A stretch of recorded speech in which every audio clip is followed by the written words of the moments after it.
Bilirsinizmi, məsələn, illik təhsil haqqı sizdə nə qədərdir ki, dinləyicilərimiz də bilsinlər? İllik təhsil haqqı $900 başlayır. $900 başlayır.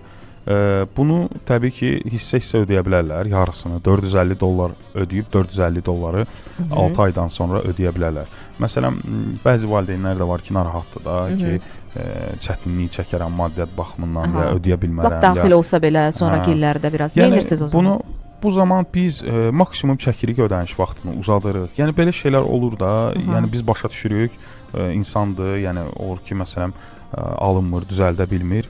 Biz vaxt alırıq, uzadırıq vaxtı. Yəni əlimizdən gələn, yəni belə deyim də, mən şəxsən özüm yəni o qədər olub ki, mən özüm ödəmişəm. Başa düşürsüz, maddiyyat baxımından insanları başa düşürsüz. Bəli, çünki özüm ödəmişəm və bilirəm ki, mən valideyndir, indi yoxdur, mən ödəmişəm, 2 aydan, 3 aydan sonra mənə təzədən ödəyib də, belə bir borc kimi də mən vermişəm.